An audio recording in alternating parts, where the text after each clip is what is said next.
Hello, everybody, and welcome to episode number 44 of the Whitey and Will Sports Show. Today is Sunday, September 4th, and our guest today is a guy who's he can speak intelligently about just anything, just about anything put out there in front of him when it comes, especially when it comes to high school sports in the area. But today, Matt Robinson is joining us because we wanted to have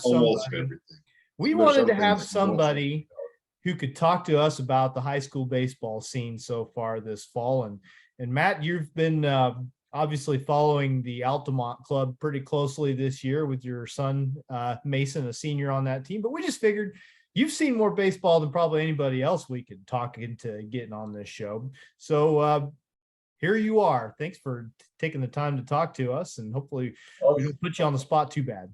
A pleasure to be with you guys again. Second time on the show. Wow, you're in rare air now. He's a reliable guest. He didn't know until this morning that he was going to be asked to be doing this, and here he is in Mike's house, live on camera to do a little baseball talk. So right where you don't want me to be, on camera. That's all right.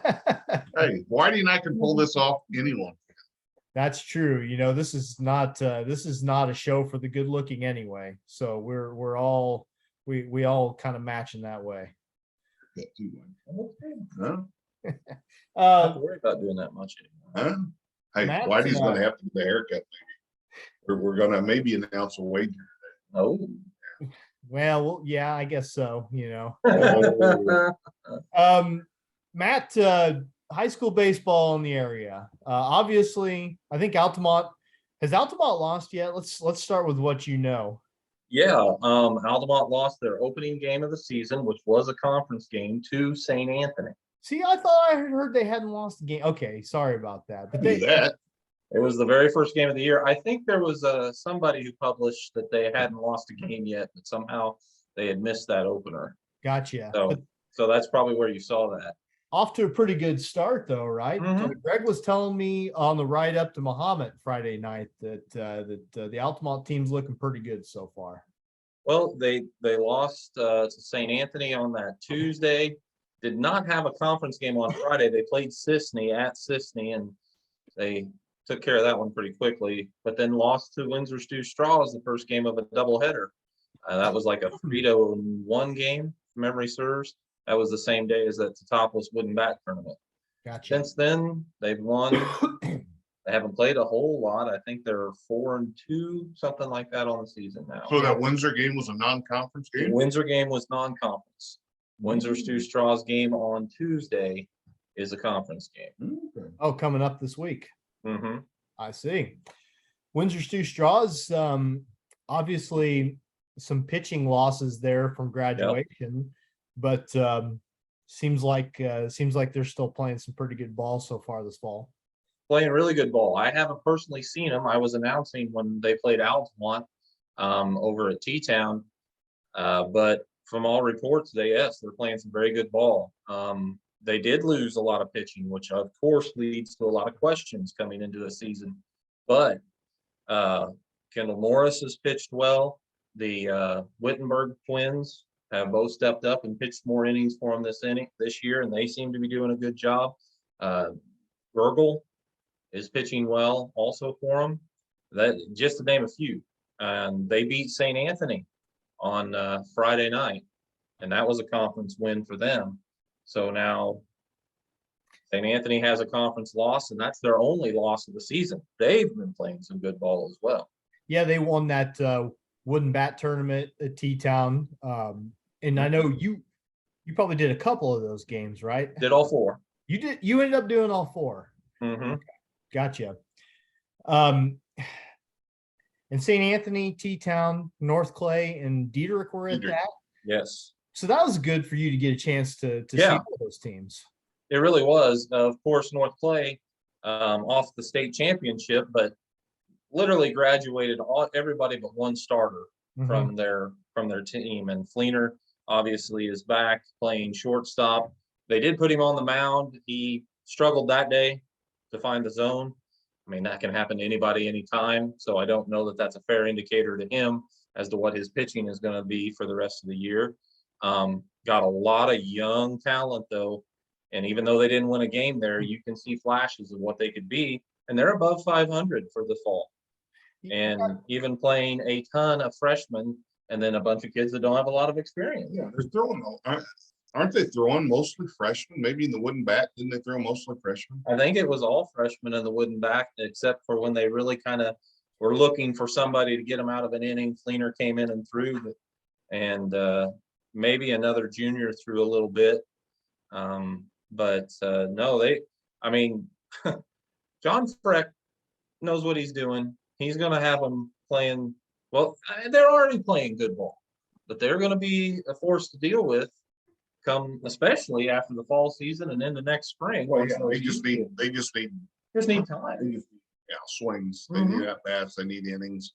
And didn't Dietrich play for the championship against St. Anthony? Yep, Dietrich defeated North Clay. Right. Garrett Nieberge threw a one-hitter against North Clay to get them into the championship game. They eventually lost to St. Anthony 8-4 in a game that 8-4 sounds like, it was close. It was like 4-4 there in the fourth, and it was actually a back and forth affair to get there.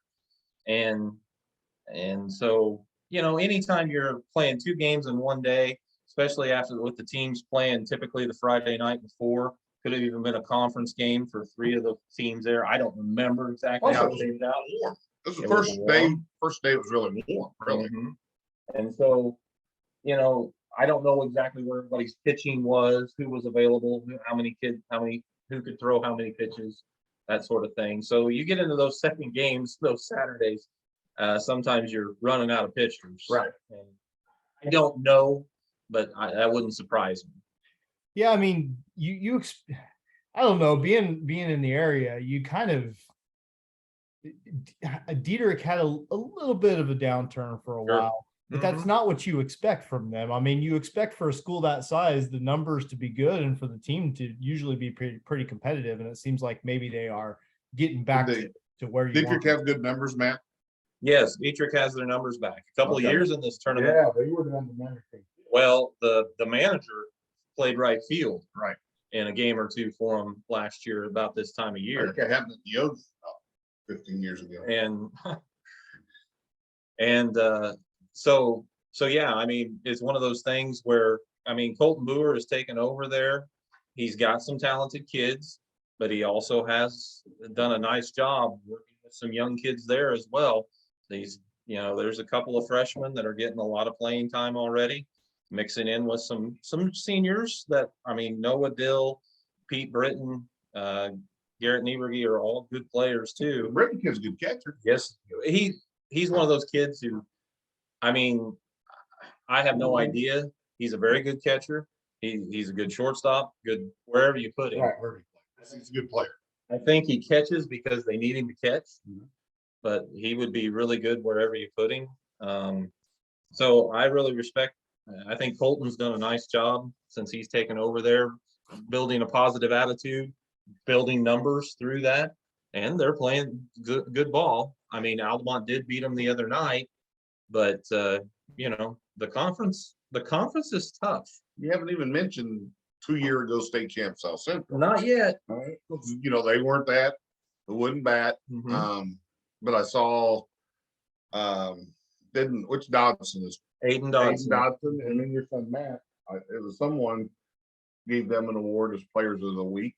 For their pitching. So South Central's going to be a load. Okay. I mean, and it starts with Kurt Jones and the program that he's built over the years. I mean, but yeah, I mean, and absolutely, Dodson threw the no-hitter through 5 innings against Brownstown St. Elmo. And you look at that and think, well, they beat them pretty handily, 5-inning no-hitter. It was 2-0 in the fourth. Yeah. And Brownstown anybody you play in the conference is going to give you a game in this National Trail Conference. And yes, there's some teams that maybe don't quite have all the talent in the world or the numbers, as deep, but they've got enough kids that they can pitch. And if they play a little defense, you better be ready to play anytime you play an NTC team. And depends on where they are with their rotation, with the pitch count. Again, that's a big factor. that hindered Dietrich with the small amount of kids. Every kid's in the rotation because you're only allowed to throw so many pitches. And, any given day, anyone can come in and, you just don't know who you're catching. Like when people in the spring would play Effingham or some Apollo teams, a lot of times the number ones and number twos for the Apollo are set aside for the weekends. Hey, we beat Mattoon, we beat a good Charleston or Mount Zion. Well, you may have faced number 4 or 5 in the rotation. And that's one of the things, you got away with everything. NTC tournament's going to be a good tournament. Oh, it's going to be a lot of fun. It's going to be very competitive. I'm already looking forward to it, but I don't necessarily want to rush through the baseball season to get there either. But South Central is going to be so strong, and they've got more than just Dodson. They've got this Thompson kid that's been batting leadoff for them for seems like 6 or 8 years, but I'm pretty sure he's finally a senior now. He plays second base. He's one of the better. And every time I've seen him play, he's impressed me. You've got Dodson, the Banera kid that came over and is part of the program now. Not to mention, they've got a couple of youngsters, sophomores and juniors that are contributing now that they're getting their opportunities. So, you just run through the list. South Central, to my knowledge, hasn't lost a game. I might not be accurate on that, but at least it's definitely a conference game. I don't believe that. St. Anthony's 9 or 10-1 now. Yeah, because they just went up and played Putnam County up at Illinois State on yesterday. Picked up a couple more wins, so their only losses to wins. Had a no-hitter. Rock Verde threw a no-hitter against T-Town, and that wooden bat. Yeah, that was at the wooden bat, and that was impressive. He threw fastballs. He threw strikes. He challenged the hitters and only walked a couple in his 7. I think he threw 87 pitches in 7 innings. That's pretty good. That's exceptional high school level. You aren't kidding. And so, 3 National Trail Conference pitchers have thrown no-hitters that I know of. Yeah. Mason threw one against Neoga, correct? Yep. Was that was that a home game or was that at Neoga? It was at Altamont. Okay. It was at Altamont. So and Neoga, if there's a team that might be down a little bit, it's probably Neoga. Yeah. They graduated some seniors. And I've seen them play one time. So take that for what it is. But not that you can take them for granted. And I think Kirk Hacker is doing a nice job with the program there. I just think he graduated some key players, and now they're trying to get some experience from their younger kids, and they'll get there. You have to in this area, or else you're really going to get swallowed. Yeah, that's the thing. And the fall, it's primarily NTC. You've got a couple.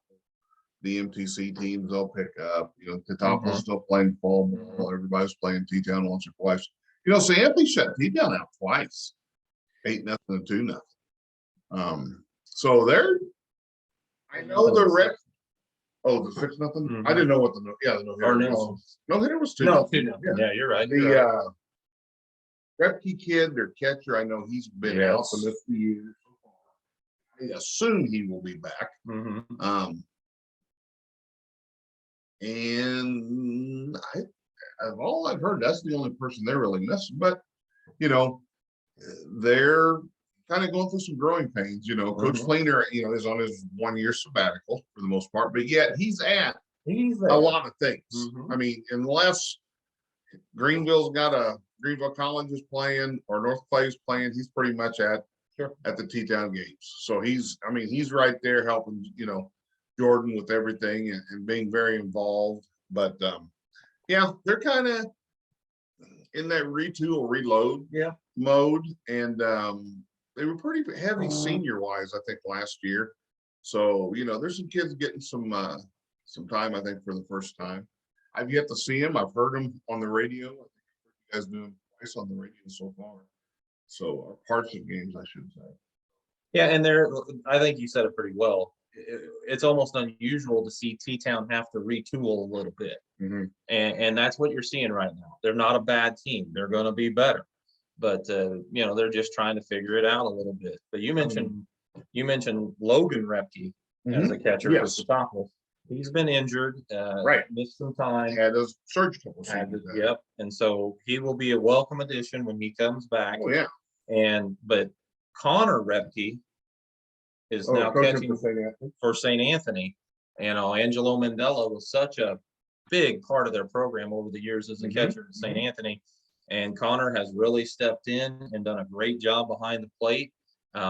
He's had some injury issues over his career, freshman, sophomore year. Now as a junior is doing a great job. Eli Levitt really has pitched well, hit well. His development with over the last year has been incredible to watch. He's like a 6-year senior, isn't he? Eli is a senior. He's been there forever. He's been playing since he's kind of been a freshman. I saw him mowing greens this summer on the golf course. He's got a lot of skills. But we mentioned Brock Fearday. He's a super talented kid as a sophomore. Yep. But the thing that surprised me, and I will admit it, I knew St. Anthony was going to be good. And I thought in the spring they're going to be really good. But the young kids that they've got are really playing really good baseball. They're not playing like freshmen. No, freshmen and sophomores that are really stepping up and getting opportunities are really taking advantage of it. They're not afraid. They've bought in what Coach Craig and the crew are teaching them. And I'm telling you, St. Anthony is farther ahead than what I thought they might be at this time. Well, I know I talked to somebody, maybe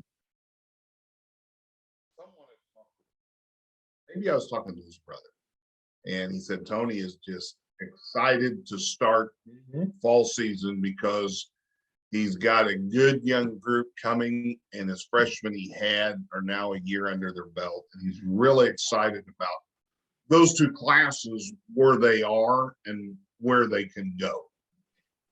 Now, And they've been missing the Hatton kid. Yeah. now, Matt, you're pretty familiar with the travel ball scene, so I want to that what you were just talking about there leads me to a thought that's kind of off the cuff, but you could tell me what you think, because you were talking earlier about, North Clay having to play a lot of freshmen. A lot of these teams in the area, they'll have at least one or two really young guys that are contributors and difference makers on their team. And to me, that's even just going back 20 years when I was in high school, if a freshman was playing on the varsity team, it was a pretty unusual, like sort of a strange thing. But I don't think numbers are as great in a lot of programs anymore. And because kids, I think they just decide earlier what they want to do, and they don't play every sport. So you might have smaller numbers in a program, but kids are taking it more seriously. The young kids come in having played a ton more baseball competitively at a pretty high level, even by the time they get to be freshmen and sophomores in high school. And so they're a little more ready for varsity competition.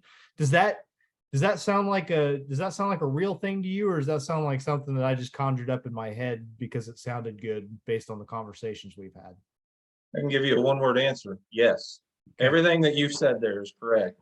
I think for good or bad, the travel ball compared and added with the fall and spring baseball that we play in this area, I'll throw out a number. Mason plays travel ball. My son loves baseball. And we were sitting at a White Sox game. I almost said professional, but it was White Sox. It was Tony was still the manager. He was managing. And I looked up on the scoreboard and said so-and-so had 300 and some plate appearances. This was right at the end of July. And so I thought, it's not quite a year, but we're getting there in the major league season. So I added up how many I went back on the Game Changer and added up all the plate appearances that Mason had from the fall season, the spring season, and his summer season. Okay. So it encompassed a year. You didn't bleed into the new fall. No, we hadn't started. Okay. He had 292 plate appearances. And I would say that that's not unusual for several players in our area to be getting right around 300 plate appearances. Right. Well, and now you have kids not playing fall ball. Well, but who maybe are having a heavier summer schedule. I mean, at some point, especially in Mason throws, at some point, do you guys get concerned about his innings that he's throwing? Because his time off is the winter in basketball. Yeah. And then that arm gets a workout because he likes to shoot. Yeah. Yeah. No is the Okay. short answer. Okay. Because in Mason's particular situation, last spring, he didn't throw that many innings Okay. because Altamont is exceedingly deep with Yeah. pitching. Yeah. So they were last year. They are again this year. With Mason's high school season, he threw less than 30 innings last year. Now with his travel season and what's coming this fall, that might be something that develops depending on how things work for him. But I think there's definitely some kids that you would have to watch that with a little closer. And I guess I'm paying a little bit of attention to it with Mason, I suppose. But no, I mean, Mason's been fortunate. Shouldn't say anything, but he basically has been able to handle it. Okay. And his body seems to be able to. Well, and he's a big, strong kid. And I mean, I always would be concerned with kids, getting that overload. Mm-hmm. Every pitcher, every player is different. Right. So that's another thing. Yeah, it takes someone turn the lights on in there all of a sudden, or It was getting dark, and yeah, our program assistant happened to be awake from her nap, so we flagged her down. yeah. I mean, that's the thing is, there's a commitment level that I think it takes anymore, even in high school sports, like it used to be, and maybe it still is a lot of times. The kid can just be casually interested in playing a sport and excel at it, but those are pretty exceptional athletes. Anymore, you're going up against the kids that are getting a lot of reps, whatever the sport is. They're getting a lot of reps on their free time, and if you want to be part of that varsity program, you better be keeping up. Yeah. And there's times where I wonder if that's a good thing. I mean, I really do. Yeah, I'm not saying it's a good thing. I'm not exactly sure it's a good thing, but it is what it is. Yeah. Oh, yeah. And I mean, and we've been talking about a lot of young players making a lot of impacts on a lot of teams. Well, Altamont is, in my mind, one of the unusual teams in the area with that. They start, including the designated hitter, 10 players. 7 of them are seniors, 3 juniors. Wow. And they've got more kids that are juniors and sophomores. I'm not totally familiar with the freshman class, but but there's kids there that are players. And for other teams, I know some of those juniors and sophomores would be out there. Right. But I mean, no, Altamont is as deep as it goes as far as 1 through 15 or 20. And if somehow it took that many to play, but it's the way it is. So they're all fighting each other for positions right there, and how much you play depends on how you produce, especially at the varsity level. Competition. And right now, like I said, those are the kind of the 10 that's mainly been around the starting lineup, 10, 11, 12. But boy, that could change for any and all of them at any time. And back in the day, I remember when I was a freshman, our varsity played Stew Straws and got shut out by a freshman by the name of Kyle Cano. Oh, yeah. We all know Kyle. Mm-hmm. We played him fresh off game a week later, and he pitched against us. We pounded on him, and it's kind of funny because that's all we heard. Oh, you guys are going to. Well, we all knew Kyle, and I'm sure those guys did too. But it goes back to that. You never know what day that person's going to have on the hill. Yeah. Does he have his good stuff? Doesn't have his curveball or whatever, or here's a bunch of dumb freshmen just up there hacking and just getting lucky. Could have been too, but And maybe making a general statement about the area this year. You mentioned Stew Straws already, that they lost a lot of pitching. Mm-hmm. I think the area lost a lot of pitching, and not that there's not good pitching yet in the area. I would say the pitching probably overall is not as strong as it was in the area, but it doesn't mean it's bad. No. It's just we just had some exceptional pitchers in the last couple of years, and we still got plenty of good pitching. And I would still maintain that come spring, whoever survives that sectional is going to put themselves in a good position in 1A. And we've been talking about a lot of the 1A schools and the conference schools because that's who's playing right now. That's who's playing there, yeah. It's just like you drop a pin here at my house in Effingham, go 30-mile circle and put together a team. There was some all area teams put out and that sort of thing after the spring season. I tell you what, you take those kids that made that team, you take the kids that made the second team and the third team. Yeah, I'd put them up against anybody, anywhere, anytime. I mean, it's just such a strong area for baseball now. And it does come with that fall season helping out tremendously. And so you really get a chance right here in this area to see some good baseball, and particularly in the National Trail Conference right now. I mean, Brownstown St. Elmo, I think, is 500. I think they're 4-4. I know they're 0-3 in the conference.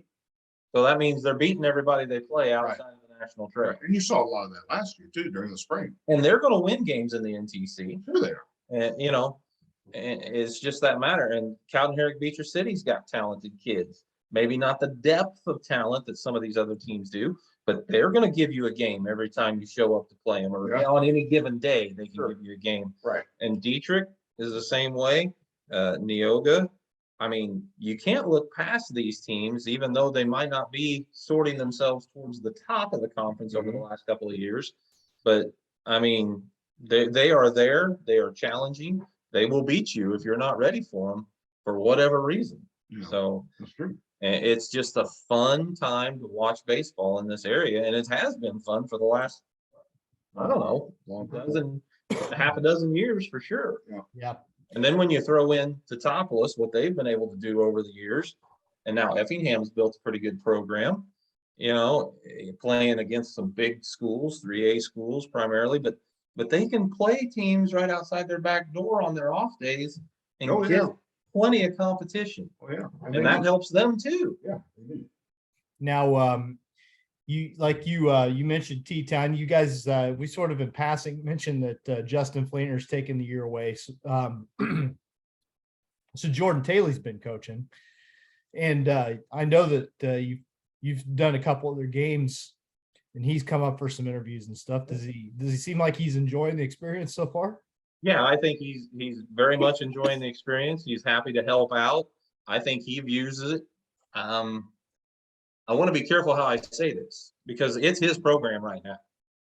But I think he also completely understands that Coach Fleener is coming back to coach that program. It's still in essence, it's an interview. Yeah. And I mean, when talking with him, he's very happy to be a part of the Teutopolis program. He's been a part of the Teutopolis program for years. And so and boy, you can't have a better guy to go to for advice, and he's not afraid to do that. Right. He trusts Coach Fleener. They all seem to have a very good understanding. I mean, he obviously would be enjoying it a little more if they would have a couple more wins. I mean, but that's not, you can already see that that's not what it's all about. Right. He's developing players. And he's spread out. He's got some kids playing soccer who are baseball players. He's got a golfer or two that are baseball players. I mean, there's some kids spread out that in the spring come back in together, and we'll give them a boost. And I think it's very fair to say that Teutopolis for years, being not in a conference, has been able to use the fall to really focus on developing players, finding out what kids can do. They might lose a game because they want to see if this kid can pitch through this, or if I let this kid try to hit against this tough left-hander and see what happens. And maybe they lose a game or two because of that along the way. But they're finding out what their program is, what they need to work on.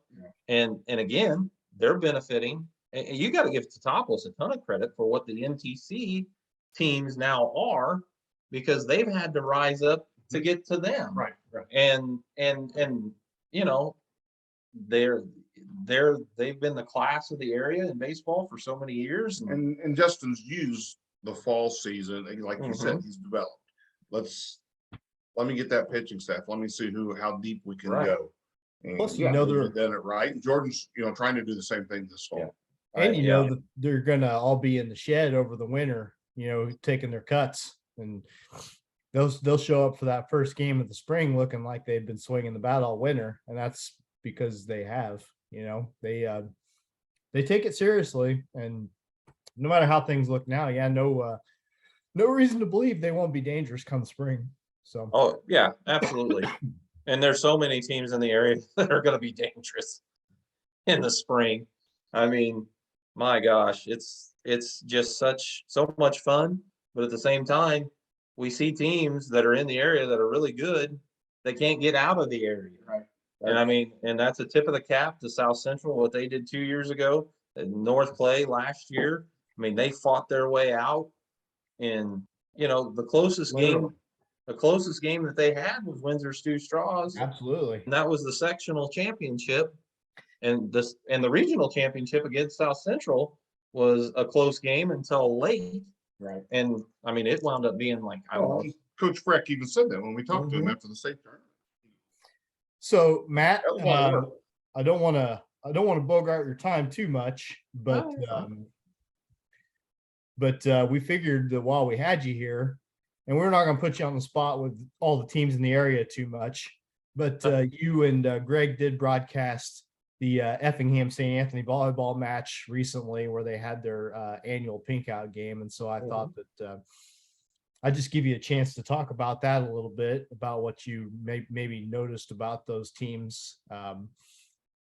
Anything you say is going to be more knowledge than I can expound on that. And you're obviously a former volleyball coach at Altamont, so you've got what you're looking for when you watch a game. So you could at least kind of maybe speak to what you saw from those teams in that one contest. What I saw from that was obviously the Pink Knight's tremendous. They really do a great job. Had a great crowd at Effingham. We've been able to do it now. Over the last couple of years, they haven't been able to do the Pink Knights. So that was wonderful to see that, first of all. As far as volleyball action on the court, the first game, St. Anthony, actually Effingham jumped out to like an 8-2 lead, I think it was at one point in time. St. Anthony just kind of kept chipping away point at a time, and then finally got themselves back to where they kind of wrestled the lead away and won late, like, I don't know, 25-21, 25-20, something along those lines. I can't remember exactly. And St. Anthony wound up getting the win then. And then in the second one, it was St. Anthony just early kind of took charge early and just kind of kept building. Yep, just kind of rode off into the sunset. St. Anthony's got a lot of talent. Right. That Hatton was their outside hitter that did a lot of damage, in particular in the second. Fear Day played middle for them, did a nice job there controlling the net, getting some kills. She also served really well. I shouldn't have started mentioning names because I'm going to start some that really contributed. The thing I'd say for Effingham that jumps out at you right away is I think they had one senior in the starting lineup. I think they played 2 regularly with the rotation. And they only have, I believe, 3 on the roster. So their sophomores and juniors are asked to do a lot. And I think they can, and I think they will. I'm not going to profess to be any sort of an expert on especially the Apollo Conference in volleyball. I'm sure that they'll be up against some tough competition. This could be a little bit of a learning curve type of year for Effingham in that sense. But it's haunted. Okay. Our life's haunted. But looks like we're black and white now. Just I know. with what we're wearing. Yeah. But I think St. Anthony has the potential to be awfully good as far as in the conference, and then even stepping outside of it. Now, that's admittedly in the fall. If I'm somewhere, it's probably a baseball game. Absolutely. And so I do pay attention to volleyball. It was nice to see Altamont get second in their own tournament yesterday.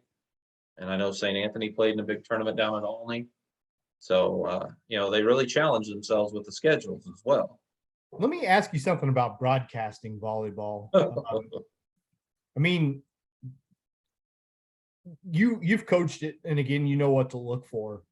I mean, but it seems to me like it's a be a very difficult thing to accurately describe. But do you find it particularly challenging or not? It's very challenging. And the fact that we, generally speaking, do one game a year doesn't help. Yeah. The second thing that factors into that is, while I may know some of these girls, you know as well as I do, you see them in a basketball uniform, they kind of look one way. You see them in their street clothes or in a softball uniform, they look a different way. Well, that's the same with the volleyball. So, and generally speaking, volleyball, they're always wearing ponytails. Generally speaking, the pink night, they wear special t-shirts, special uniforms that are t-shirts. And they usually don't put a number on the front, and then their ponytail covers the number on the back. Mm. This year they had numbers on the front. It helped tremendously. However, the game moves so quickly that I don't have time to say that they set it, the setter so-and-so set it to the hitter so-and-so. Right. And so what generally we did, and Greg does a great job of picking up on it, is I would pretty much call the action as I saw it. And Greg would then say, okay, that was Hatton who got the kill, or that was whoever, Yeah. you know, Beals or whatever. So that's generally how we do it. If we did more games, maybe we would, I would hope to think we would get a little better at it, but it's sure. But I will say this, it has always surprised me that volleyball has not caught on more as a spectator sport, especially in the society that we have today. Everything's so quick and quick Yeah. reward. And volleyball is such, when it's played well, it's such a fast-paced game, shows quickness, power, agility, and there's so many skills that are involved in it. If you haven't been to a high school volleyball match in 20 years, you want to get out there and see what these girls are doing. Yeah, I've always agreed. It's a fun sport to watch when it's played well. Now, you know, if one team's a lot better than the other, then it can turn into a slog pretty quickly. But yeah, when they're competitive, fun to watch. And you mentioned agility, quickness, all that, but there's a lot that has to go on between years for the girls out there too. Like they have to be thinking all the time and know where they need to be. Yeah, the thinking, but read and react. I mean, it's all a part of the game. And I mean, I coached volleyball for 8 years at the varsity level. I enjoyed it tremendously. The girls are fun to work with. And like you say, you know, it can turn into a quick match if a team's not, you know, one team's dominant over the other. But again, in our area, you generally speaking don't see that very often because we have good athletes, boys and girls, and it shows up on the volleyball court that way as well. So it was fun to watch volleyball. I mean, I will, you know, if a game is played at 4:30, you know, I'll wander in to watch the volleyball match if it starts at 6. You know, as far as baseball to volleyball, because it is worth watching. It's a lot of fun, and I would encourage anybody to get out there and enjoy it. Well, and you mentioned in the area, another thing our area has the benefit of is that every year there's a top-notch high school volleyball tournament right here in our backyard. And I've been there plenty of times, you know, when my sister was playing, especially. But, I mean, yeah, that Crossroads Classic. The Crossroads Classic, the talented teams that they bring in at the top, you know, at the top level there, it's a special thing to see, and not just something that the high school fan gets a chance to see all the time. Yeah, that's a very good point. I'm glad you mentioned that. That's next weekend, correct? Should be, traditionally. But while you're kind of looking, it is also fun to see, usually a couple of local teams get in there. We'll get in, and it may be a silver flight. Where but they hold their own. Yeah, but they're playing against top teams in the Midwest. Yeah.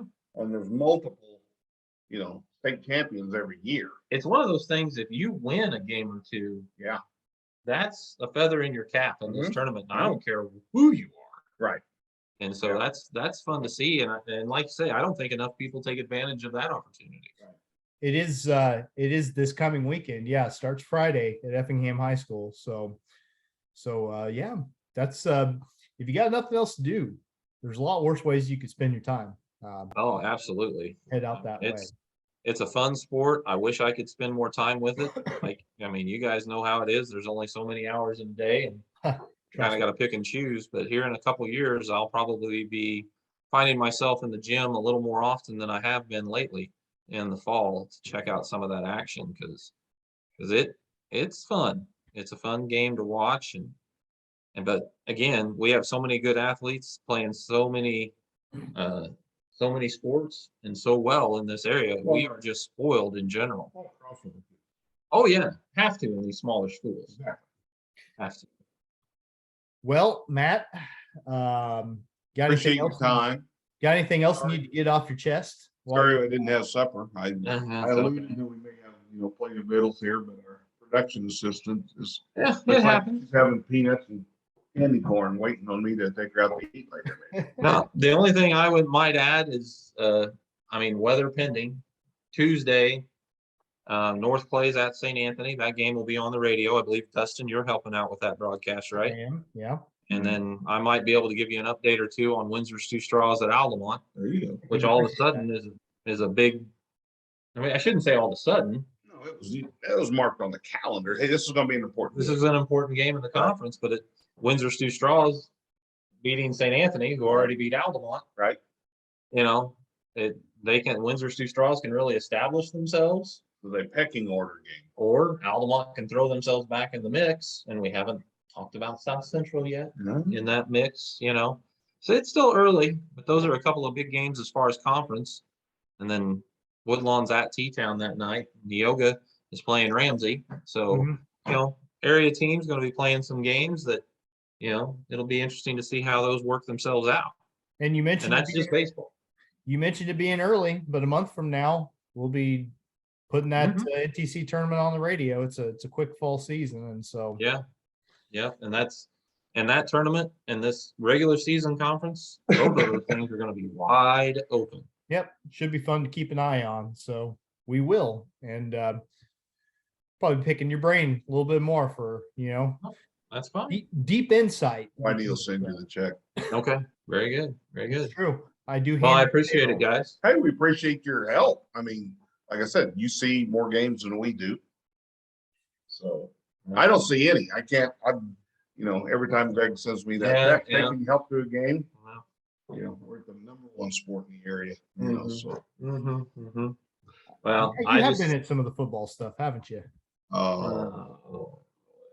I tell you though, I mean, I am a huge baseball fan in general, but boy, baseball in this area, I mean, legitimately, you can go to one of these matchups and see a game as well played as you can in Chicago, St. Louis at the major league level, because you're only going to see a couple of errors.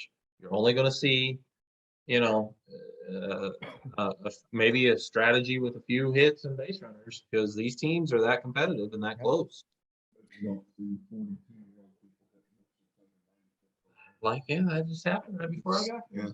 Yeah. I remind Whitey. He's a fan. Yeah. All right. Well, I probably better get out. We're just moving past it. I'm going to pause this. Thanks, I'm going to pause this real quick, actually, Mike, because I need to go get a drink. So I'm going to pause the recording, go grab a drink, and then we will finish up. That's fine. So Matt, thanks for joining us, and we'll talk to you soon. All right. We're back. My throat's been a little scratchy the last couple of days, so I went through my entire can of soda here. So I had to go refresh. Make sure I don't cough too much on this show. So hey, whatever you got to do, I understand. Thanks again. I actually went and got a little water, so I won't. So we, pretty good discussion on the local baseball scene. Yeah, very good. Well, Matt's so knowledgeable. He, yes, he's doing more games on the radio than you and I do, but he's also watching Mason play games when he's not doing them on the radio. And listen, he's not going to sit there and gush about his own son. No. I'm not going to put him on the contrary. And I'm not going to put him on the spot to do it, but he should be talking about Mason, because Mason's one of the best players in the area. Yeah. I think he's going to have his chances to play at the next level. I think he's going to have some choices. He's already decided. Has he? Yeah. He's going to play with one of our former guests, Mitch Kester. See, the last time I talked to Matt, should have put him on the spot with that one, at least a little bit. But I thought you knew that. well, I knew that he was. I knew that he heard from them. Last I knew that they had gone to visit like Quincy or something like that. You know, so no. And Quincy's, good school and all, but Well, see your kid play a couple home game doubleheaders. That's long. I've made that drive. That's a long drive. yeah. Quincy's not a fun drive, right? Kaskaskia is it's more accessible, and quite honestly, we talked about this when we talked to Mitch. They play top level competition. I mean, it's a good JUCO baseball league, and people. I probably said this at the time, and I'll say it again, but people who don't understand how baseball works say, junior college baseball, and this isn't football. This isn't basketball, and not to say that some of those schools don't have really good programs in those sports too, but baseball, there's a lot of good reasons to go play at that level, and you're not taking a step down for what you're going to be facing a lot of times. No, you're facing quality competition. Yeah. So, well, that's cool. All right, let's move to your Friday night. Yeah, let's do it. Effingham. I have a question before you start. Okay. What is Bulldog Palooza? Dogapalooza. Dogapalooza.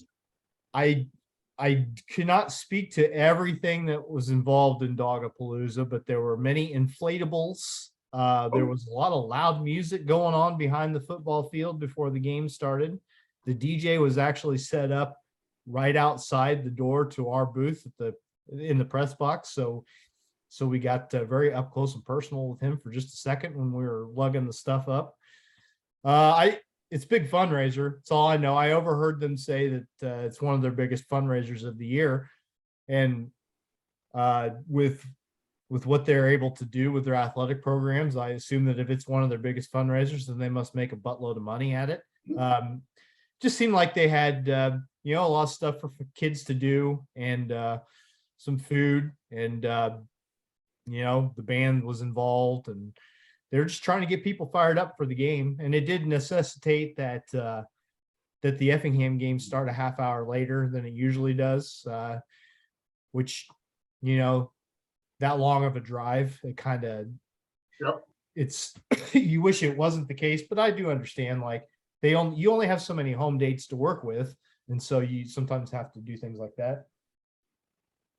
By the way, I did pass along to Matt Hensley, the athletic director at Mahomet, formerly at St. Anthony, that you told me to tell him that he probably owes you a drink for something. And he says that's probably. Can you repeat on our podcast what he said?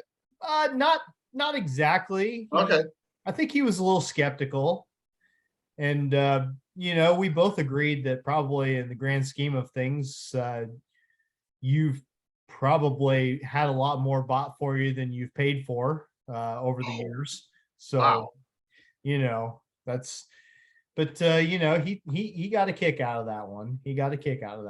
So that was good. As far as the game, the Hearts lost 35-14, and we're down 28-0 at one point. Mahomet's really good. I don't know. I don't know. They hung 50 some on Morton, 51, 52 the week before, and then Morton turned around and spanked Peoria Richwoods. I saw this. I mean, early, and it wasn't like Mahomet was coming out and 3 plays, touchdown, 3 plays, touchdown. No, it was, it was a grinding game. It was. Effingham shorthanded, John Westendorf not playing. Yeah, and they so when we talked to Coach Hefner before the season, he talked about Weldon Dunston, who was his sophomore running back who was going to get some carries too, and he was excited about Weldon. And Weldon got a chance to be the primary ball carrier up until he had an ankle injury and came out of the game. At which point they had to go to Spencer Fox. So they were down to the 3rd string running back by the time it was all said and done. Okay. Weldon didn't have great numbers. He did score a touchdown, which for Effingham, they didn't score till after halftime. So that just for them to get on the board. Yeah, that's 3 halves of football. Yeah, but against two pretty good teams. That's the thing. I don't know how much to really analyze this because again, Mahomet's just really good. Like were his numbers, were Dunstan's numbers good? Not great, but you got to consider the competition. You got to consider who you're going up against. There just wasn't anything he could do. A lot of times he's taking the hand off and wasn't getting a lot of time to find a place to go or to wait for the blocking to materialize. But let me say this. Effingham has a good defense, okay? And Yes. and I think that by the end of the season, you will find that holding St. Teresa to 18 points in that opener was a very good performance for Effingham's defense. I think you will find that even though Mahomet scored 35, I think you will find that with that team and the quarterback that they have, because I mean they've got a senior quarterback who's very experienced. Yep. And he threw for 330 some yards. I think you will find that holding, and they were at one point he was like 1 for 6 or 1 for 7 for 10 yards. Like they were getting in his face early. It's just From hard to do listening that to the game, listening to you and Greg do the game, I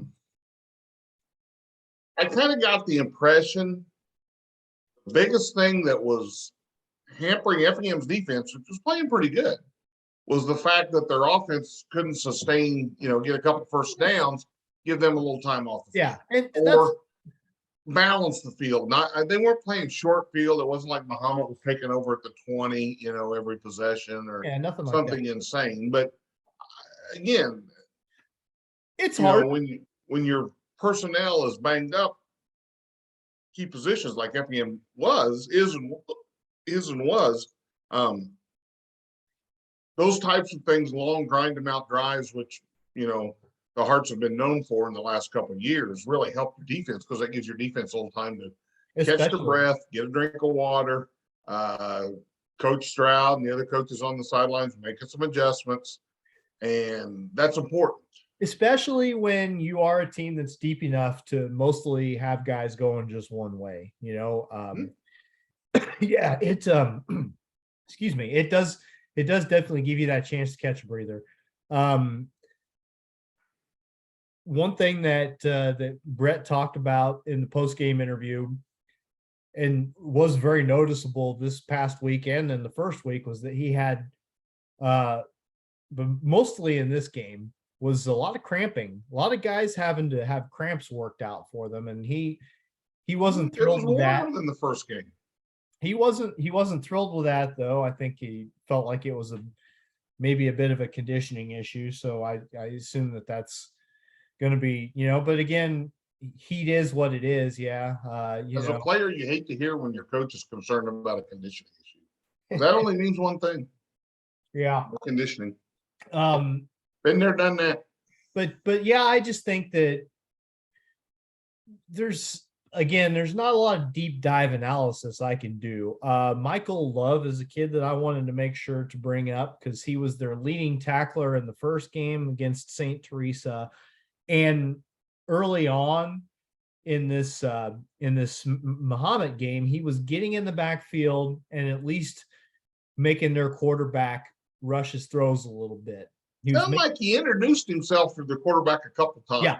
And they in a rather aggressive manner.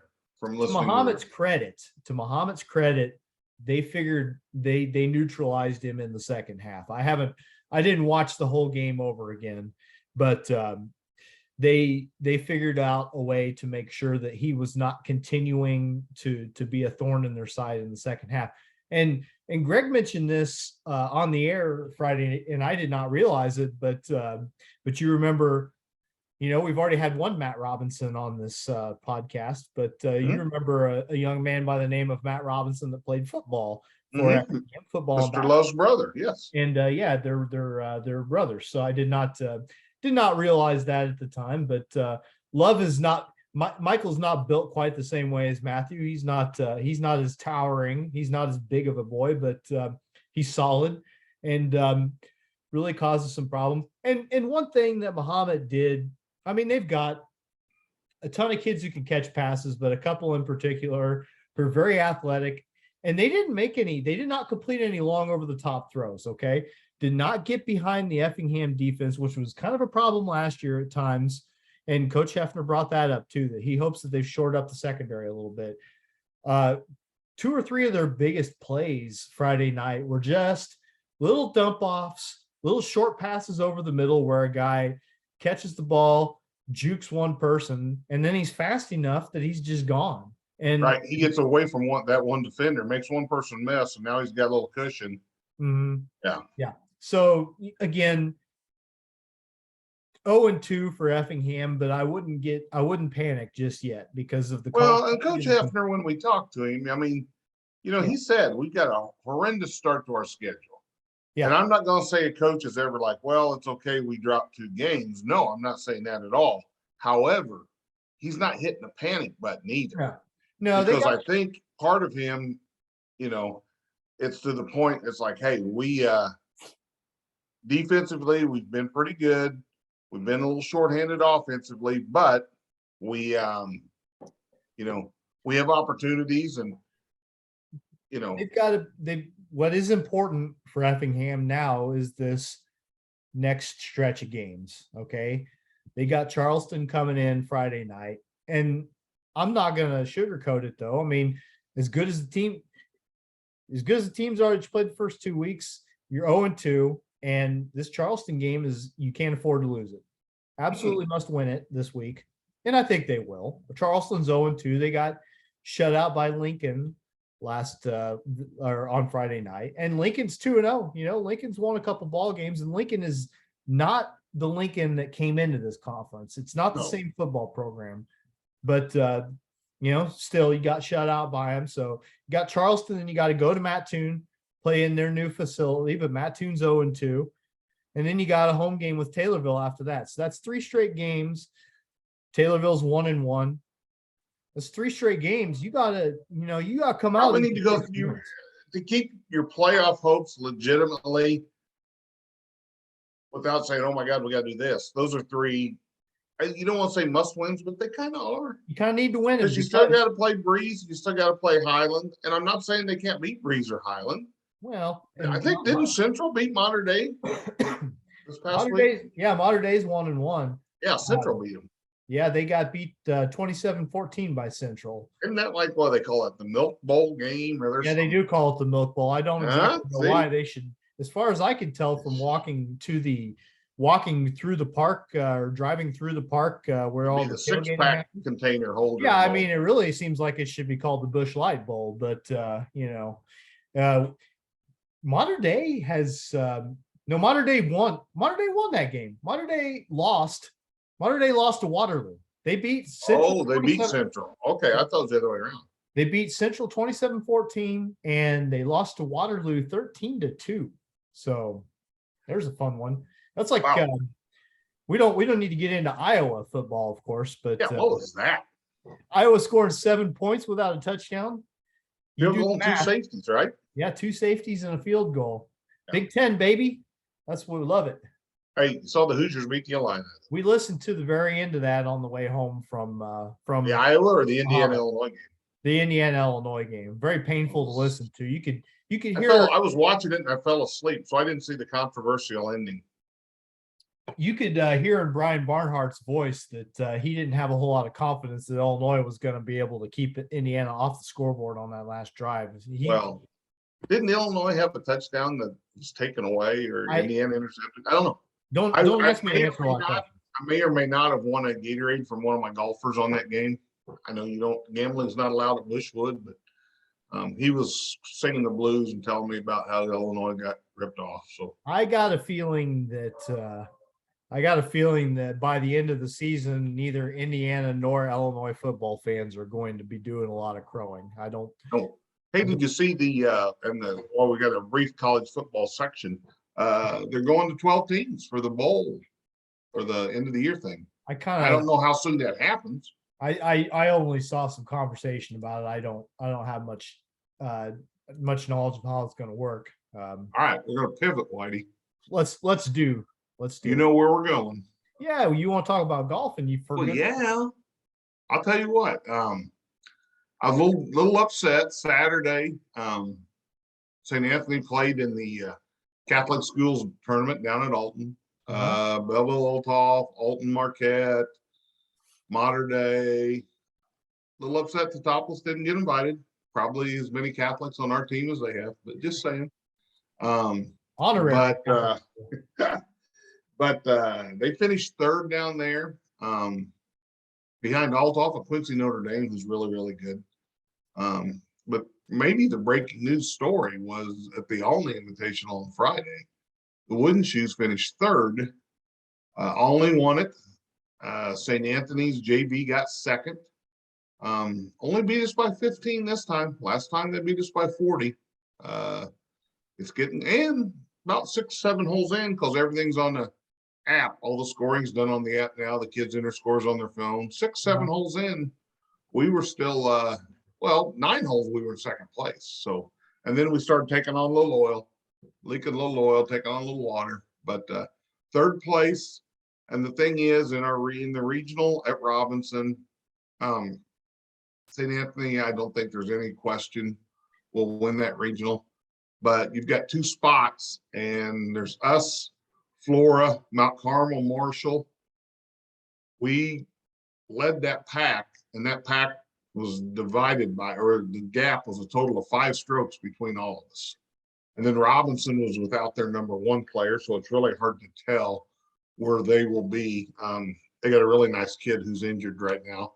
So potentially, really, you're looking at 5 schools. They're going to be fighting for 2 spots to get out of the regional in a couple of weeks at Robinson. So that's going to be it's going to be a dogfight. It really is. And so Coach, tell me what you're going to do. Tell me what you're going to do with you guys. Well, we're going to go to the, we have a little breakfast, country kitchen, 6:30, get a little B's and G's in their system. We're just going to try to make as many pars as we can, Whitey. We're going to be spending, since starting Tuesday, we can start practicing at the country club. So we will start working a lot of our short game putting because, speed of their green is going to be very comparable to what we'll play in the postseason. And we'll start doing a lot of short game work and try to tighten things up a little bit. I got some kids still putting up some big numbers in the middle matches that really, keep us from being a little higher on the food chain. But we'll see. I mean, I couldn't be prouder of, us getting that third. I actually, late with about 2 holes to go, I kind of quit looking at the team standings because I had a kid trying to crack the top 10. He ended up getting 5th, winning a tiebreaker for 5th, Ethan Taylor, and I was pretty happy with. But I was watching more his score individually than looking at the team side of the app. And then when we were done, one of my kids go, Coach, I think we got 3rd. And I go, And I flipped that side of the app and it just updated on my phone. I said, my God, we did. Awesome. So we got little hardware. The hardware section at T-Town for golf hardware isn't quite as big as some of the other sports, but well, hardware's hardware. Got to start somewhere. That was good. And big match Wednesday night, T-Town and Effingham. I think we, in an 18-hole match, they beat us by 2 or 3. And then we played the 9 holes up at Sullivan. And one of my top 3 was off that night, so he didn't play. So we were, I think they beat us by 3 again. So it should be a good match. Hopefully we'll get a lot of people coming out and watching this. It's always good. It's kind of nice for the kids to see folks following them around. Hey, when you play a match like that, did the coaches do a little head-to-head action too? Back in the day when coaches couldn't coach, literally you'd have a high school match and the coaches would go to the back nine and play. Now you can actually coach tee to green. So no, we'll be walking around talking to kids. I talk to kids and hand out water. That's pretty much my job. Wow.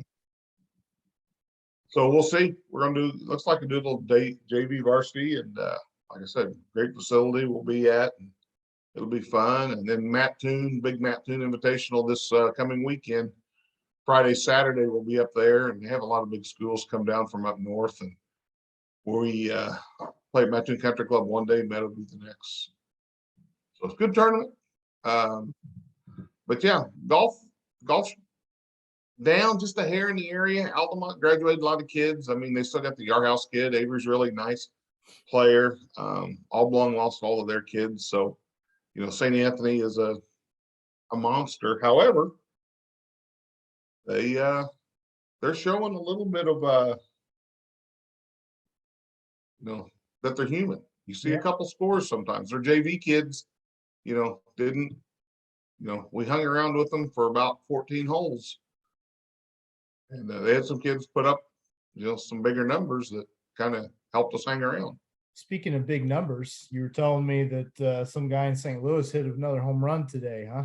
Yes, he did. I happen to have it on in the background, and my daughter's at the game, and she texts me afterwards. Of course, we can't watch it, so I did go to Twitter and find the highlight of 695. So he's now one behind A-Rod. Mm-hmm. I'll just be glad when he's one ahead of A-Rod.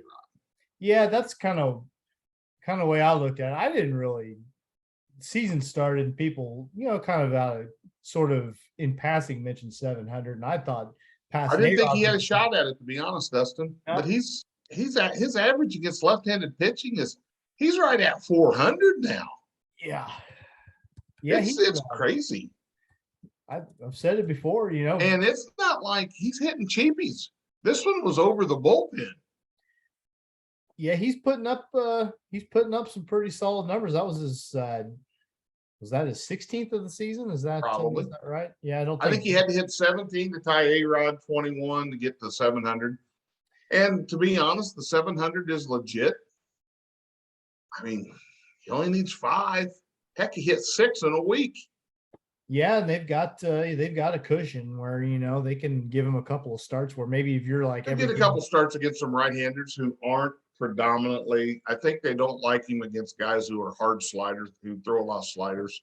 Yeah, he's his OPS against left-handed pitching this year is 1,165. Like he's slugging 758 against left-handers this year. That's lefties. He's I think in the top 5 in almost every category. That's an insane. And so he hit one off lefty today, so 12 of the 16 have come off left-handed pitching. Yeah, he's still got it.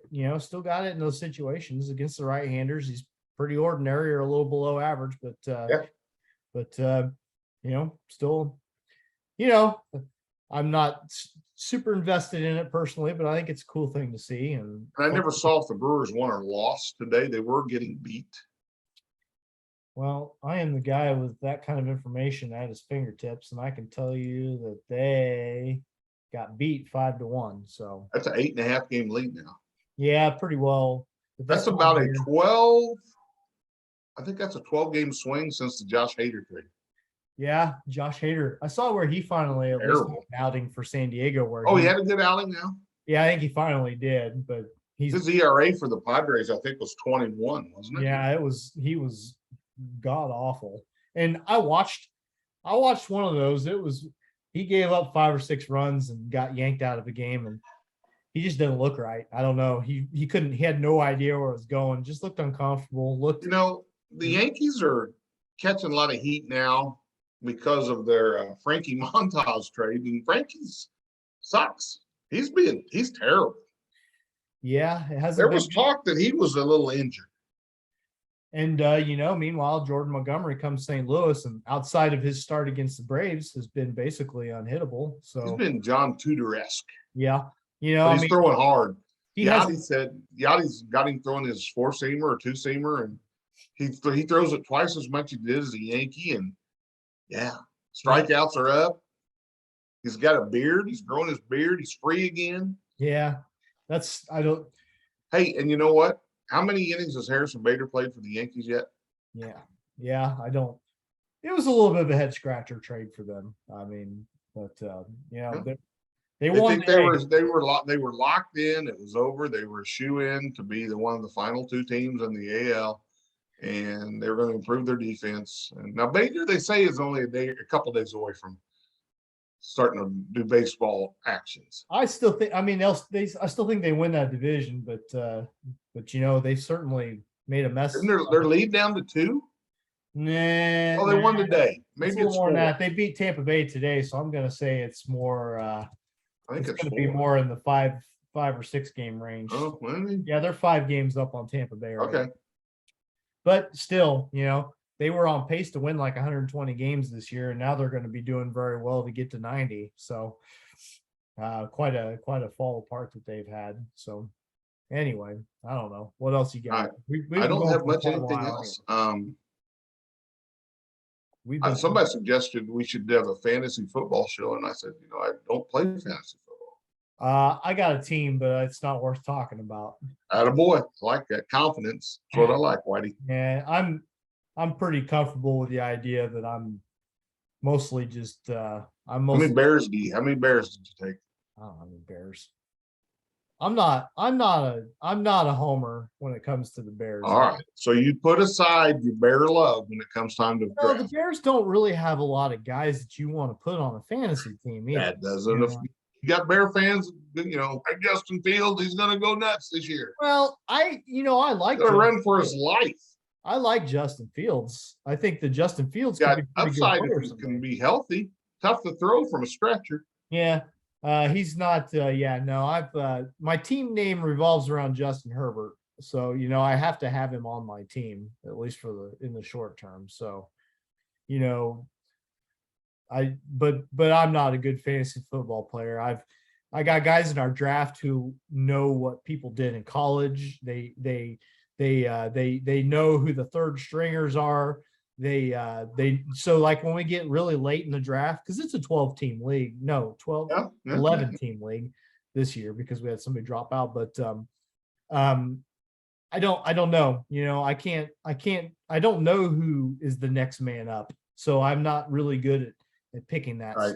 It's like that taxi squad when we used to do baseball. That was the difference in a good team and an average team. Yeah, I'm a little more prepared for baseball. I make enough money in my baseball league most of the time to justify paying the entry fee in football, and so that's kind of where we should get into a league sometime, and you and I do a football together and see if we can not finish last.